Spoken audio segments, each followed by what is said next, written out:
যুদ্ধাপরাধী সাকা চৌধুরী ও আল Badr commander মুজাহিদের ফাঁসি কার্যকরে আর কোনো বাধা নেই। আলোচনা সাপেক্ষে প্রাণ ভিক্ষার সিদ্ধান্ত আসামি পক্ষে।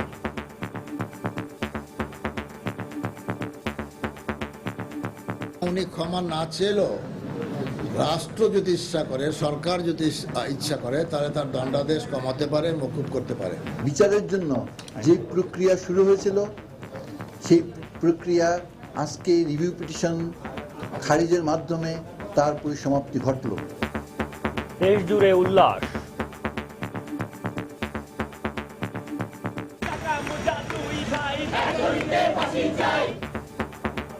নিরাপত্তা ব্যবস্থা জোরদার, বিভিন্ন স্থানে বিজিবি মোতায়েন। দেখছিলেন প্রধান শিরোনাম। সন্ধ্যার সময় সঙ্গে আছি আমি ইশরাত জাহান এবং আমি সৌমিত্র শুভ্র। এবার অন্যান্য শীর্ষ সংবাদ। ফেসবুক, মেসেঞ্জার, হোয়াটসঅ্যাপ, ভাইবার পরবর্তী নির্দেশ না দেওয়া পর্যন্ত বন্ধ ঘোষণা। সিদ্ধান্ত সাময়িক, জানালেন স্বরাষ্ট্রমন্ত্রী। জনগণের নিরাপত্তায় আইন শৃঙ্খলা রক্ষা বাহিনীর উন্নয়নে পদক্ষেপ নেওয়া হচ্ছে, সংসদে প্রধানমন্ত্রী। সন্ত্রাস ও জঙ্গিবাদ দমনে সবাইকে সহযোগিতার আহ্বান। এবার দিনাজপুরে ইতালীয় চিকিৎসকের ওপর দুর্বৃত্তদের হামলা। উন্নত চিকিৎসার জন্য আনা হলো ঢাকার সম্মিলিত সামরিক হাসপাতালে। টিআইবির রেজিস্ট্রেশন বাতিলের জন্য এনজিও ব্যুরোকে সংসদীয় কমিটির সুপারিশ। প্রচলিত আইন অনুযায়ী নেওয়া হবে ব্যবস্থা, জানালেন সুরঞ্জিত। এবং নোয়াখালীতে অস্ত্রের মুখে স্কুল ছাত্রীকে ধর্ষণের অভিযোগ। প্রমাণ হলে সন্তানের উপযুক্ত শাস্তির দাবি মামলার মূল আসামি রাজুর মায়ের।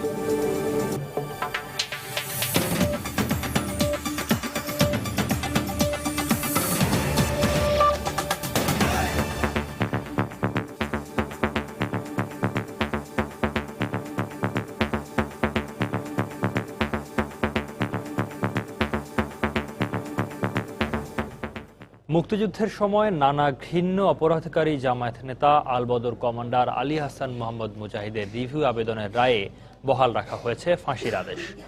খান মোহাম্মদ রুমেলের রিপোর্টে থাকছে মুজাহিদের রায়ের বিস্তারিত।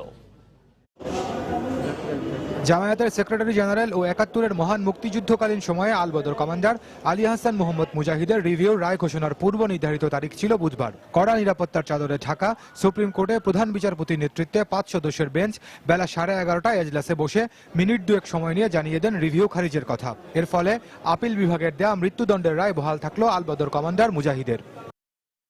এর আগে ২০১৩ সালের ১৭ জুলাই মানবতাবিরোধী ৭টি অপরাধের মধ্যে সাংবাদিক সিরাজউদ্দিন হোসেন হত্যা, বুদ্ধিজীবী সহ গণহত্যা এবং ফরিদপুরের বকচরে হিন্দু সম্প্রদায়ের উপর হামলা চালিয়ে হত্যার দায়ে ফাঁসির দণ্ড দিয়েছিলেন তাকে।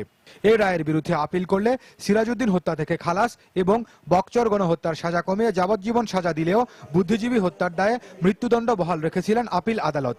আপিলের বিরুদ্ধে মুজাহিদ রিভিউ করলে সেটিও নিষ্পত্তি হয়ে গেল। মৃত্যুদণ্ড কার্যকর করার ব্যাপারে কোনো বাধা নেই এখন সরকারের সিদ্ধান্তে, এবং তারা যদি রাষ্ট্রপতির কাছে ক্ষমা ভিক্ষা চান সেই কথা আলাদা। যেহেতু মামলা আজকে খারিজ হয়ে গেল দুটো মামলাই, সুতরাং কোনো রকম স্থগিতাদেশ নেই, কাজেই কোনো রকম শর্ট অর্ডারের দরকার নেই। এদিকে আলী হাসান মোহাম্মদ মুজাহিদের আইনজীবী রায় সঙ্গত হয়নি মন্তব্য করে বলছেন, প্রাণ ভিক্ষা চাইতে হবে এমন কোনো কথা নেই, রাষ্ট্র চাইলে সাজা কমাতে বা মওকুফ করতে পারে। আলী হাসান সাহেব কোনো ঘটনার সঙ্গে সম্পৃক্ত বা কোনো ঘটনার সময় উপস্থিত ছিলেন, আইনের ভাষায় বলা হয় ওভারড্যাক্ট নাই, এবং সেই কারণেই তাকে যে ফাঁসি আদেশ দেওয়া হয়েছে এটা সঙ্গত না। সরকার যদি ইচ্ছা করে তাহলে তার দণ্ডাদেশ কমাতে পারে, মকুব করতে পারে। ওনার চাইতে হবে এমন কোনো বিধান নাই। আলী হাসান মুজাহিদের এই মামলাটি সহ মানবতাবিরোধী অপরাধের 5টি মামলার রিভিউ নিষ্পত্তি হলো। ১৯৭১-এর মহান মুক্তিযুদ্ধে বাঙালি জাতি যখন বিজয়ের দ্বার প্রান্তে, ঠিক তখন দেশকে মেধাশূন্য করার যে পরিকল্পনা নিয়েছিল পাকিস্তানি হানাদার বাহিনী, সেই পরিকল্পনা বাস্তবায়নের অন্যতম দোসর ছিলেন আলী হাসান মোহাম্মদ মুজাহিদ। স্বাধীনতার ৪২ বছর পর সেই বুদ্ধিজীবী হত্যার দায়ে তাকে ফাঁসির দণ্ডে দণ্ডিত করে জাতি কিছুটা হলেও ঋণমুক্ত হলো বলে মনে করছেন মুক্তিযুদ্ধের সপক্ষের লোকজন। খান মোহাম্মদ রুমেল, সময় সংবাদ, ঢাকা। এদিকে রিভিউয়ের আবেদন খারিজ করে মানবতাবিরোধী অপরাধে মৃত্যুদণ্ডপ্রাপ্ত বিএনপি নেতা সালাউদ্দিন কাদের চৌধুরীর ফাঁসির আদেশ বহাল রেখেছেন সুপ্রিম কোর্টের আপিল বিভাগ। সকাল 11:30টার দিকে প্রধান বিচারপতি এস.কে. সিনহার নেতৃত্বে আপিল বিভাগের 4 সদস্যের বেঞ্চ এ রায় ঘোষণা করেন। এদিকে অ্যাটর্নি জেনারেল জানিয়েছেন, রায় কার্যকরে আর কোনো বাধা নেই। আফজাল হোসেনের রিপোর্টে বিস্তারিত। উদ্ধত আচরণ, রায় ফাঁস এবং বিচার চলার সময় নানা বিতর্কিত মন্তব্যের কারণে আলোচিত ছিলেন বিএনপি নেতা সালাউদ্দিন কাদের চৌধুরী। ট্রাইব্যুনাল মৃত্যুদণ্ডের রায়ের পরও খালাস চেয়ে সর্বোচ্চ আদালতে আপিল নিয়েও করেছেন নানা নাটকীয়তা। রিভিউ শুনানিতে 5 পাকিস্তানের সাক্ষ্য নেওয়ার আবেদন, মৃত্যুদণ্ডের বৈধতা নিয়ে রিট করা সহ নানা ছলচাতুরের মাধ্যমে প্রমাণ করার চেষ্টা করেছেন 71 সালে তিনি দেশেই ছিলেন না, ছিলেন পাকিস্তানের পাঞ্জাবে। আপিল বিষয় বলেছে, যেহেতু বর্তমান পাকিস্তান বাংলাদেশের সঙ্গে একটা বিরোধপূর্ণ সম্পর্ক রয়েছে এবং তারা হয়তোবা সালাউদ্দিন কাদের চৌধুরীর পক্ষে এই ধরনের একটি সার্টিফিকেট পাঠিয়েছে। যদিও এর সপক্ষে অকাট্য প্রমাণ না দেখিয়ে নানাভাবে আদালতকে বিভ্রান্ত সৃষ্টির চেষ্টা করেছেন তার আইনজীবীরা। বুধবার রিভিউ শুনানিতে আদালত বলেন, তিনি 71 সালে দেশেই ছিলেন, করেছেন হত্যা, গণহত্যার মতো মানবতাবিরোধী অপরাধ। প্রায় 1.5 ঘন্টা এই বিষয়ে শুনানি শেষে রিভিউ আবেদনটি খারিজ করে দেন আদালত। এই সার্টিফিকেট এই মুহূর্তে, শেষ মুহূর্তে এটাকে বিবেচনা করার কোনো সুযোগ আছে বলে আদালত মনে করেন নেই। আমরাও একই রকম বক্তব্য দিয়েছি। আজকে রিভিউ পিটিশন খারিজের মাধ্যমে তার পরিসমাপ্তি ঘটল। এই আদেশের ফলে সাকা চৌধুরীর মামলার সব আইনি প্রক্রিয়া শেষ হলো, কেটে গেল ফাঁসি কার্যকরের আইনি বাধা। দীর্ঘ 5 বছর বিচার প্রক্রিয়ায় নানাভাবে ট্রাইব্যুনালকে বিতর্কিত করা এবং বিচার বিলম্বিত করার চেষ্টা করেছিলেন বিতর্কিত বিএনপি নেতা সালাউদ্দিন কাদের চৌধুরী। সবশেষ আপিল বিভাগ তার রিভিউ আবেদনটি খারিজ করে দেওয়ায় রাষ্ট্রপক্ষের আইনজীবীর প্রত্যাশা, খুব দ্রুতই এর রায়টি কার্যকর করবে সরকার, এমনটিও মনে করেন সংশ্লিষ্ট আইনজীবীরা। সুপ্রিম কোর্ট থেকে আফজাল হোসেন, সময় সংবাদ, ঢাকা। যে কোনো ধরনের নাশকতা এড়াতে এবং আইন শৃঙ্খলা পরিস্থিতি স্বাভাবিক রাখতে রাজধানীর বিভিন্ন সড়কে মোতায়েন করা হয়েছে বিজিবি। মৃত্যুদণ্ডপ্রাপ্ত সালাউদ্দিন কাদের চৌধুরী এবং আলী হাসান মোহাম্মদ মুজাহিদের আপিল শুনানির চূড়ান্ত রায়কে কেন্দ্র করে আজ সন্ধ্যা 6টা থেকেই রাজধানীর সড়কগুলোতে বিজিবি মোতায়েন করা হয়। রাজধানীর আজিমপুর, ফার্মগেট, বিজয় সরণি সহ বিভিন্ন সড়কে বিজিবি সদস্যদের টহল দিতে দেখা যায়। যে কোনো অপ্রীতিকর পরিস্থিতি এড়াতে আগামীকাল সকাল পর্যন্ত তারা মাঠে থাকবেন।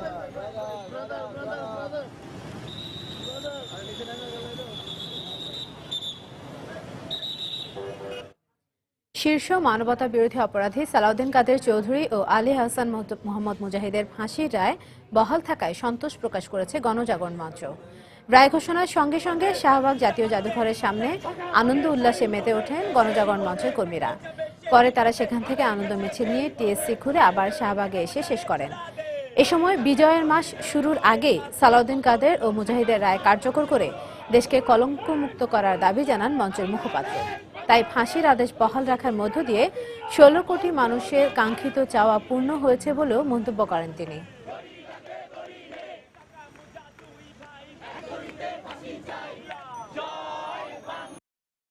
প্রমিনেন্ট দুজন যুদ্ধাপরাধী যারা খুন শুধু করেনি, খুনের পর বিকৃতভাবে বাংলাদেশের স্বাধীনতাকে নানাভাবে তিরস্কার করেছে, এরকম দুজন যুদ্ধাপরাধী তাদের আজকে রিভিউ নিষ্পত্তি হয়েছে। এই রিভিউয়ের মধ্য দিয়ে বাংলাদেশের 16 কোটি মানুষের যে আকাঙ্ক্ষা, এই যুদ্ধাপরাধীদের মৃত্যুদণ্ডের রায় কার্যকর করে এদেশকে কলঙ্ক মুক্ত করা, যুদ্ধাপরাধী মুক্ত করা, সেই আকাঙ্ক্ষা পূরণ হয়েছে। সারা দেশের মানুষকে নিয়ে এই যুদ্ধাপরাধীদের বিচারিক রায় কার্যকরের মধ্য দিয়ে যে নতুন বাংলাদেশ, যুদ্ধাপরাধী মুক্ত এবং কলঙ্ক মুক্ত বাংলাদেশ, সেই বাংলাদেশে পুরো জাতি ঐক্যবদ্ধভাবে আমরা বিজয় দিবস উদযাপন করব। এদিকে মুজাহিদ ও সাকা চৌধুরী ফাঁসির রায় বহাল থাকায় স্বস্তি প্রকাশ করেছেন দেশের সুশীল সমাজ সহ সর্বস্তরের মানুষ। শিগগিরই এই রায় বাস্তবায়নের মধ্য দিয়ে দেশকে কলঙ্কমুক্ত করার দাবি জানান তারা। পুরো বিশ্বব্যাপী সাম্প্রদায়িক মৌলবাদী জঙ্গিবাদী শক্তির যে উত্থান, যে সময় আমরা খুব শঙ্কাগ্রস্ত, খুব ভয়ে আছি, সেই সময়ে এরকম একটি রায় আমাদের মনে কিছুটা হলেও স্বস্তি এনে দেয়। আমরা সরকারের কাছে দাবি জানাবো, অনতিবিলম্বে তাদের ফাঁসির রায়টি কার্যকর করে বাংলাদেশে যারা স্বাধীনতা সংগ্রামে যারা শহীদ হয়েছিলেন, সেই সমস্ত শহীদদের আত্মা যাতে শান্তি পায়, সেই ব্যবস্থাটি করার। আওয়ামী লীগ আজকে ক্ষমতায় আছে, সে কারণেই আমরা বেঁচে থেকে আমরা এই সকল যুদ্ধাপরাধীদের বিচার দেখে যেতে পাচ্ছি। এই রায় কার্যকর করা হোক, এই রায়ের মাধ্যমে এই ফরিদপুর কলঙ্কমুক্ত হবে। একজন শহীদের সন্তান হিসেবে আজকের দিনটি আমার জন্য খুবই আনন্দময় মনে হয়েছে। এদের ফাঁসি যাতে অবিলম্বে কার্যকর হয়, সরকারের কাছে আমরা সেই দাবি জানাচ্ছি। তাদের এই ফাঁসির রায় হওয়াতে আমরা সবাই অত্যন্ত গর্বিত এবং আমরা আনন্দিত। দেখছেন সন্ধ্যার সময়। একদিন দুদিন নয়, বেঁচে থাকো আজীবন, বেঁচে থাকো সোনামণি, বেঁচে থাকো জাদুমণি, আজ নয় কাল নয়, বেঁচে থাকো আজীবন, বেঁচে থাকো টুনটুনি, বেঁচে থাকো ঝুনঝুনি, বেঁচে থাকো সোনামণি। সবার সাথে আজীবন 1 পয়সা প্রতি সেকেন্ড। এবার তোমার ফোন বেঁচে থাকবে আজীবন।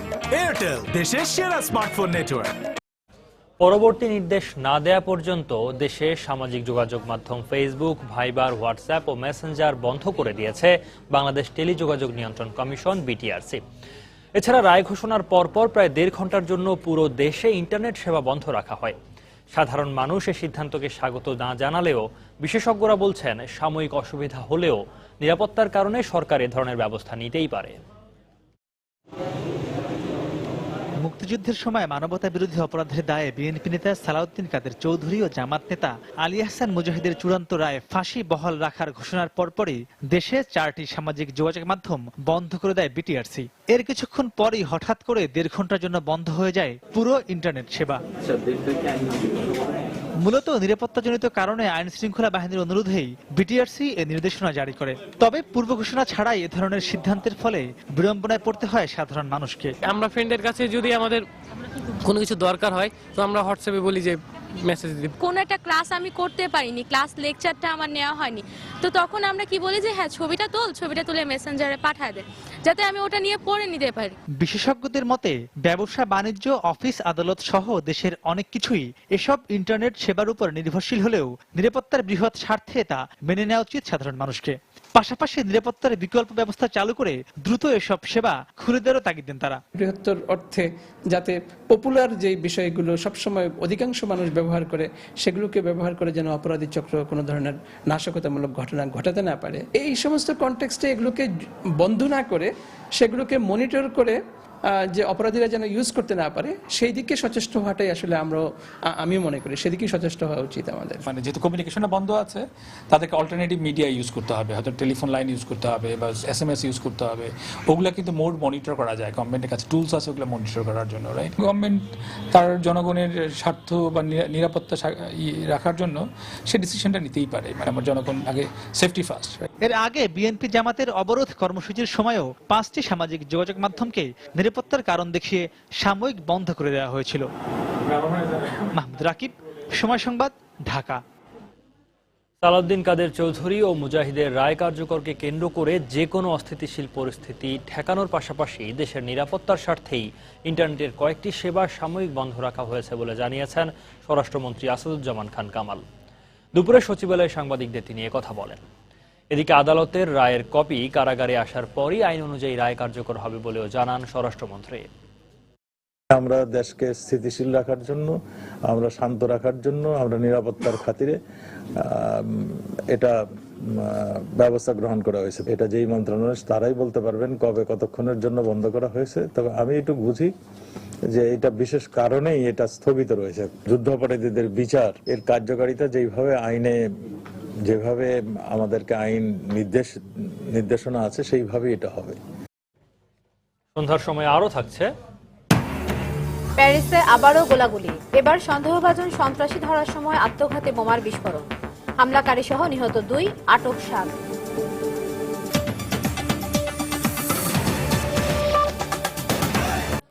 সন্ত্রাস ও জঙ্গিবাদ বিরোধী পদক্ষেপে সবাইকে সহযোগিতার আহ্বান জানিয়েছেন প্রধানমন্ত্রী শেখ হাসিনা। এছাড়াও জনগণের নিরাপত্তা বিধানে আইন শৃঙ্খলা রক্ষা বাহিনীর উন্নয়নে পদক্ষেপ নেওয়া হচ্ছে বলেও জানান প্রধানমন্ত্রী।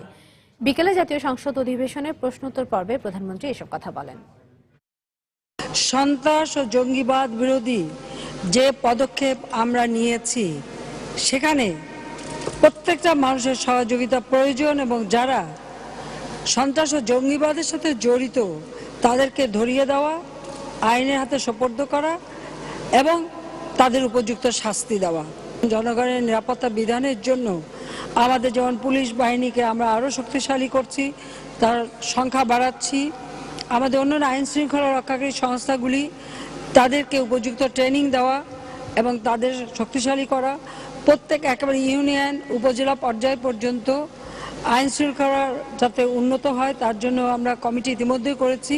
এই কমিটিগুলি আরও সক্রিয় করা, আর সবথেকে বড় কথা দেশের মানুষকে সচেতন করা। এই সচেতনতার সৃষ্টি হলেই আমরা দেশকে আরও শান্তিপূর্ণ পথে এগিয়ে নিয়ে যেতে সক্ষম হব। কারণ প্রত্যেকটা মানুষ যত বেশি সচেতন থাকবে ততই বেশি আমরা সাফল্য অর্জন করব। রিভিউয়ের আবেদন খারিজ করে মানবতা বিরোধী অপরাধের মামলায় মৃত্যুদণ্ডপ্রাপ্ত বিএনপি নেতা সালাউদ্দিন কাদের চৌধুরী ও আলবদর কমান্ডার আলী হাসান মোহাম্মদ মুজাহিদের মৃত্যুদণ্ড বহাল রেখেছেন সুপ্রিম কোর্ট। এ বিষয়ে রাজধানীর গুলশানে ব্রিফ করছেন আইনমন্ত্রী আনিসুল হক। সরাসরি যাচ্ছি সেখানে। সম্পূর্ণ অধিকার তাদের নিজেদের পক্ষ সমর্থনের দিয়ে তারপরে একটা রায় দিয়েছিলেন। সেই রায়ে এই দুইজনেরই মৃত্যুদণ্ড দণ্ডিত করার আদেশ ছিল। এই আইনের অধীনে মৃত্যুদণ্ড প্রাপ্ত বা যে কোনো দণ্ডপ্রাপ্ত তাদের বাংলাদেশের সর্বোচ্চ আদালতে আপিল করার একটা অধিকার ছিল। সেই আপিলেও তারা সেই আপিল করেছিলেন এবং সেই আপিলেও বাংলাদেশের সর্বোচ্চ আদালত তাদের আপিল খারিজ করে ট্রাইব্যুনালের দেওয়া দণ্ড বহাল রেখেছিলেন। তারপরেও কাদের মোল্লার রায়ে এই কথা সর্বোচ্চ আদালত বলে দিয়েছিলেন যে আপিল খারিজ করার পরেও তারা যদি রিভিউ পিটিশন করতে চান একটা সময়ের মধ্যে তারা রিভিউ পিটিশন করতে পারবেন। সেই রিভিউ পিটিশন তারা করেছিলেন এবং সেই রিভিউ পিটিশন আজকে খারিজ হয়ে যায়। তার মানে আমি যেটা বোঝাতে চাচ্ছি আপনাদের মাধ্যমে যে একটা স্বচ্ছ বিচার প্রক্রিয়ার মাধ্যমে, যেটা এর আগে কখনো যুদ্ধ অপরাধী এবং মানবতা বিরোধী অপরাধ যারা করেছেন তাদের ব্যাপারে কখনোই গ্রহণ করা হয় নাই, সেই প্রক্রিয়া একটা পরিষ্কার স্বচ্ছ প্রক্রিয়া এবং যারা অপরাধী তাদেরকে তাদের অধিকার, নিজেদেরকে ডিফেন্ড করার অধিকার দিয়ে এই প্রক্রিয়া শেষ হয়ে আজকে আমরা একটা সর্বশেষ একটা রায়ের পর্যায়ে পৌঁছেছি। আমার মনে হয় যে বিশ্বে এই রকম স্বচ্ছতায় কখনোই যুদ্ধ অপরাধী বা মানবতা বিরোধী অপরাধ যারা করেছেন তাদের বিচার হয়নি। সরাসরি ছিলাম রাজধানীর গুলশানে আইনমন্ত্রীর বাসভবনে। সেখানে আজকের যেই রিভিউর রায় সেই বিষয়ে বলছিলেন আইনমন্ত্রী আনিসুল হক। আবারও প্রমাণ হয়েছে যত বাধা ষড়যন্ত্রই হোক যুদ্ধ অপরাধীদের বিচার প্রশ্নে কোনো আপোষ করে না সরকার, এমন মন্তব্য করেছেন আওয়ামী লীগ নেতারা। দুপুরে যুদ্ধ অপরাধী সাকা চৌধুরী ও মুজাহিদের রায় ঘোষণার পর বঙ্গবন্ধু অ্যাভিনিউতে এক তাৎক্ষণিক প্রতিক্রিয়া তারা এই মন্তব্য করেন। এ সময় তারা বলেন, কোন শক্তি এই রায় কার্যকরকে বাধাগ্রস্ত করতে পারবে না। রায় কার্যকর সময়ের ব্যাপার মাত্র। তারা জামাত এবং বিএনপি বিদেশে লবিস্ট নিয়োগ করে এই বিচারকে বাধাগ্রস্ত করার চেষ্টা করেছে। এখনো তারা এই রায় যাতে কার্যকর না হয় তার জন্য তারা তৎপরতা চালাতে পারে তাদের লবিস্টের মাধ্যমে, কিন্তু কোনো অবস্থাতেই এই রায়কে কার্যকর করার ক্ষেত্রে বাধাগ্রস্ত করতে পারবে না। আমাদের মাননীয় প্রধানমন্ত্রী অত্যন্ত অনর বিচারের সংস্কৃতি যে আমরা চালু করেছি, এটা আমরা অবশ্যই এই রায় কার্যকর করার মধ্য দিয়ে তা আমরা বহাল রাখবো এবং কোনো অবস্থাতেই কোনো শক্তি এই রায়কে কার্যকর করার ব্যাপারে প্রতিবন্ধকতা সৃষ্টি করতে পারবে না।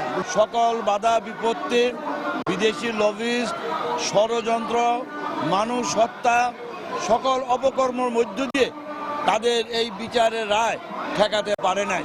আজকে আইনের শাসন প্রতিষ্ঠিত হয়েছে, মুক্তিযোদ্ধাদের বিজয় হয়েছে। গবেষণা প্রতিষ্ঠান ট্রান্সপারেন্সি ইন্টারন্যাশনাল বাংলাদেশ টিআইবি তাদের সীমা লঙ্ঘন করেছে বলে মন্তব্য করেছেন সুরঞ্জিত সেনগুপ্ত। একই সঙ্গে প্রচলিত আইন অনুযায়ী সংস্থাটির বিরুদ্ধে ব্যবস্থা নিতে এনজিও ব্যুরোকে সুপারিশ করেছে জাতীয় সংসদের স্থায়ী কমিটি। দুপুরে জাতীয় সংসদের মিডিয়া সেন্টারের সাংবাদিকদের তিনি একথা জানান।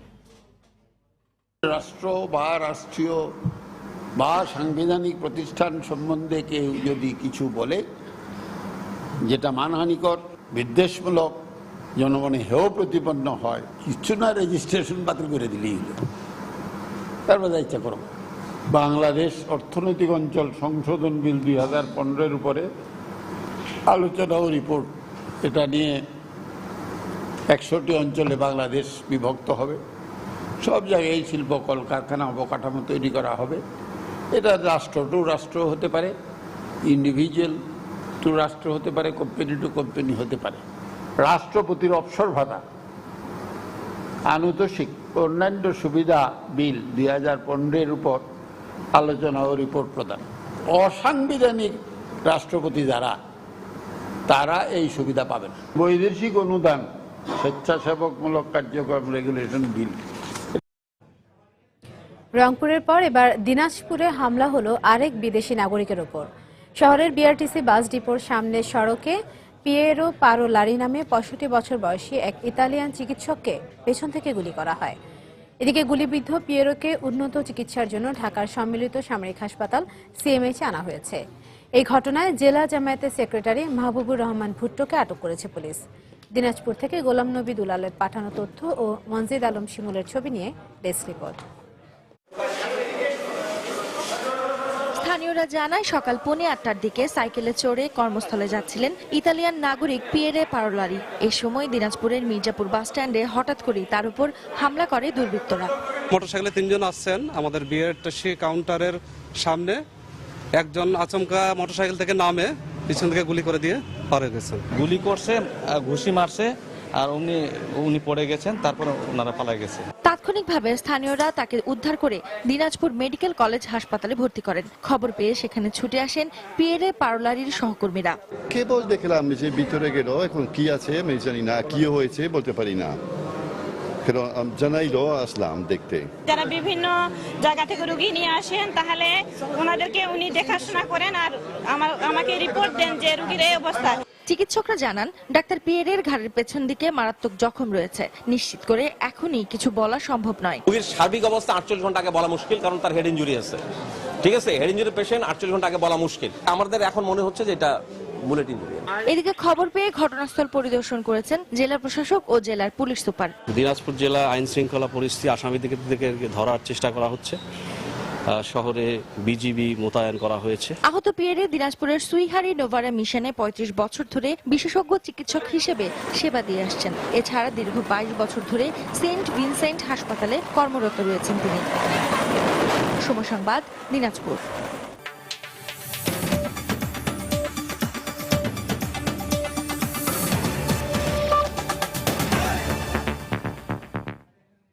ফ্রান্সে হামলার মূল পরিকল্পনাকারী আব্দেল হামিদ আবাউদের খোঁজে প্যারিসের সান দেনি এলাকায় চলা পুলিশের অভিযান শেষ হয়েছে। বুধবার ভোরে অভিযানের সময় এক নারী আত্মঘাতী হামলাকারী বোমার বিস্ফোরণ ঘটায়। এতে ওই হামলাকারী সহ 2 জন নিহত হয়। এদিকে উত্তর প্যারিস অভিযান চালিয়ে অন্তত 7 জনকে আটক করেছে যৌথ বাহিনী। এর আগে সিসিটিভির ফুটেজ দেখে প্যারিস হামলায় নবম এক ব্যক্তির জড়িত থাকার কথা জানায় পুলিশ। শুক্রবারের ভয়াবহ সন্ত্রাসী হামলার আতঙ্ক থিতিয়ে আসতে না আসতেই বুধবার ভোররাতে গোলাগুলি আর বিস্ফোরণের শব্দে ঘুম ভাঙে উত্তর প্যারিসের বাসিন্দাদের। শহরতলির সানদেনি এলাকায় একটি ভবনে প্যারিস হামলার মূল পরিকল্পনাকারী আব্দেল হামিদ আবাউদ অবস্থান করছে এমন খবর পেয়ে সেখানে অভিযান চালায় নিরাপত্তা বাহিনীর সদস্যরা। এ সময় পুলিশকে লক্ষ্য করে পাল্টা গুলি চালায় বন্দুকধারীরা। ঘটনাস্থলে বেশ কয়েকটি বিস্ফোরণের শব্দ শোনা যায়। বিবিসি জানায় পুলিশ অভিযানের সময় এক নারী আত্মঘাতী বোমার বিস্ফোরণ ঘটায়। এর আগে সন্দেহভাজন সন্ত্রাসীদের খোঁজে প্যারিস সহ দেশ জুড়ে তল্লাশি অভিযান জোরদার করা হয়। এরই ধারাবাহিকতায় মঙ্গলবার বেলজিয়াম সীমান্তের কাছে একটি গাড়ি জব্দ করার কথা জানায় ফরাসি পুলিশ। গাড়িটি হামলাকারীরা ব্যবহার করেছিল বলে সন্দেহ করা হচ্ছে। এদিকে হামলাকারীরা প্যারিসের যে হোটেলে অবস্থান করছিল সেখানকার সিসিটিভির ফুটেজ দেখে শুক্রবারের হামলায় নবম এক ব্যক্তির জড়িত থাকার আলামত পাওয়ার কথা জানায় নিরাপত্তা বাহিনী। তবে তার পরিচয় সম্পর্কে কিছু জানা যায়নি। এর আগে হামলার মূল পরিকল্পনাকারী 27 বছর বয়সী আব্দেল হামিদ আবাউদ নামের এক বেলজিয়ান নাগরিকের নাম প্রকাশ করে কর্তৃপক্ষ। প্যারিস হামলায় জড়িতদের খোঁজে মঙ্গলবার পশ্চিম জার্মানির আচেন শহর থেকে সন্দেহভাজন 2 নারী ও 1 পুরুষকে আটক করা হলেও তাদের বিস্তারিত পরিচয় প্রকাশ করা হয়নি।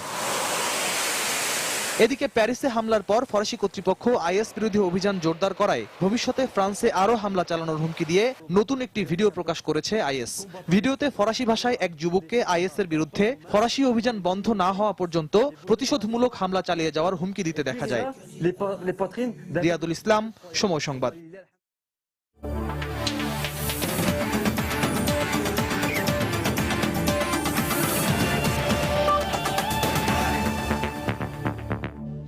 অস্ট্রেলিয়া ফুটবল দলের সফর সুষ্ঠুভাবে সম্পন্ন করাই প্রমাণ করে সে দেশের ক্রিকেট দলের বাংলাদেশ সফর স্থগিত করার সিদ্ধান্ত ভুল ছিল। এমনটাই মন্তব্য করেছেন বিসিবির মিডিয়া কমিটির প্রধান জালাল ইউনুস। সময় সংবাদকে তিনি জানান, অজিরা ওই সিরিজ খেললে টাইগারদের পক্ষেই ফল আসত। তবে আসন্ন টি-20 বিশ্ব আসরের আগে অস্ট্রেলিয়া ক্রিকেট দল বাংলাদেশে আসতে পারে বলেও আভাস দিলেন এই বোর্ড পরিচালক। বিস্তারিত হুমায়ুন কবির রোজের রিপোর্টে। বাংলাদেশের নিরাপত্তার প্রশ্ন তুলে গেল সেপ্টেম্বর অক্টোবরে অনেক নাটকীয়তার পর বাংলাদেশ সফর স্থগিত করে ক্রিকেট অস্ট্রেলিয়া। এরপর নিরাপত্তার ওই প্রশ্ন থাকলেও ফুটবল ফেডারেশন অস্ট্রেলিয়া ঢাকায় বিশ্বকাপ বাছাই পর্বে অংশ নেওয়ার কথা জানায়। এমন অবস্থায় দেশটির গণমাধ্যমে ক্রিকেট অস্ট্রেলিয়ার প্রধান নির্বাহী প্রশ্নের মুখে পড়েন। অস্ট্রেলিয়া ফুটবল দল বাংলাদেশ সফর করতে পারলে কেন ক্রিকেট দল নয়? এর ব্যাখ্যায় ক্রিকেট অস্ট্রেলিয়া জানায়, নিরাপত্তার প্রশ্নে তাদের সিদ্ধান্ত যৌক্তিক ছিল। অথচ নির্বিঘ্নেই বঙ্গবন্ধু স্টেডিয়ামে 2018 ফুটবল বিশ্বকাপের বাছাই পর্বে ম্যাচ খেলে দেশে ফিরেছে সকারুজরা। তাই অজিদের সিদ্ধান্ত নিয়ে এখন উল্টো প্রশ্ন তুলল বিসিবি। অবশ্যই তারা ভুল করলো এবং আমার মনে হয় যে তারা আমাদের ক্রিকেটে একটা স্পট দিয়ে গেছে। এই পর্যন্ত কোনো সময় এত গন্ডগোল আগেও 2014 সালেও এর চেয়ে বড় গন্ডগোল ছিল দেশে, পলিটিক্যাল টার্বুলেন্স ছিল। সেই সময় কিন্তু ওয়ার্ল্ড কাপ হয়ে গেছে, এতগুলা টিমকে আমরা এখানে হ্যান্ডেল করেছি। এবছর ক্রিকেট আকাশে বাংলাদেশ দুর্দান্ত ও অপ্রতিরোধ্য। তাই অস্ট্রেলিয়ার সাবেক ক্রিকেটার ডিন জোন্স থেকে শেন ওয়ান পর্যন্ত মন্তব্য করেন, নিরাপত্তার প্রশ্ন অজুহাত মাত্র। টাইগারদের কাছে হারের লজ্জা এড়াতেই সফর স্থগিত করেছে ক্রিকেট অস্ট্রেলিয়া। এই বোর্ড পরিচালকও বিশ্বাস করেন, অজিরা আসলে ফর্মে থাকা বাংলাদেশ দারুণ কিছু করতে পারত। আমাদের যে এখন যে অবস্থান, আমরা ভালো করছি, আমাদের ক্রিকেট যে লেভেলে আছে, আমরা অস্ট্রেলিয়ার সাথে খুবই ভালো খেলতে পারতাম। এদিকে বিভিন্ন সূত্রে জানা গেছে, টি-20 বিশ্ব আসরের পর হয়তো সংক্ষিপ্ত সফরে অস্ট্রেলিয়া ক্রিকেট দল 3 ম্যাচের ওয়ানডে সিরিজ খেলতে আসতেও পারে বাংলাদেশে। এমন প্রশ্ন অবশ্য হাওয়ায় উড়িয়ে দেননি এই বোর্ড পরিচালক। যদি এপ্রিলের দিকেও যদি কোনো গ্যাপ থাকে। হুমায়ুন কবির রোজ, সময় সংবাদ, ঢাকা। সন্ধ্যার সময় এ পর্যায়ে শীর্ষ সংবাদ জানিয়ে দিচ্ছে আরেকবার। সালাউদ্দিন কাদের ও মুজাহিদের ফাঁসি কার্যকরে আর কোনো বাধা নেই। আলোচনা সাপেক্ষে প্রাণ ভিক্ষার সিদ্ধান্ত আসামি পক্ষের। নিরাপত্তা ব্যবস্থা জোরদার। ফেসবুক, মেসেঞ্জার, হোয়াটসঅ্যাপ, ভাইবার পরবর্তী নির্দেশ না দেওয়া পর্যন্ত বন্ধ ঘোষণা। সিদ্ধান্ত সাময়িক, জানালেন স্বরাষ্ট্রমন্ত্রী। জনগণের নিরাপত্তায় আইন শৃঙ্খলা রক্ষা বাহিনীর উন্নয়নে পদক্ষেপ নেওয়া হচ্ছে। সংসদে প্রধানমন্ত্রী। সন্ত্রাস ও জঙ্গিবাদ দমনে সবাইকে সহযোগিতার আহ্বান। এবার দিনাজপুরে ইতালীয় চিকিৎসকের ওপর দুর্বৃত্তদের হামলা। উন্নত চিকিৎসার জন্য আনা হলো ঢাকার সম্মিলিত সামরিক হাসপাতালে। এবং টিআইবির রেজিস্ট্রেশন বাতিলের জন্য এনজিও ব্যুরোকে সংসদীয় কমিটির সুপারিশ। প্রচলিত আইন অনুযায়ী ব্যবস্থা নেওয়া হবে, জানালেন সুরঞ্জিত।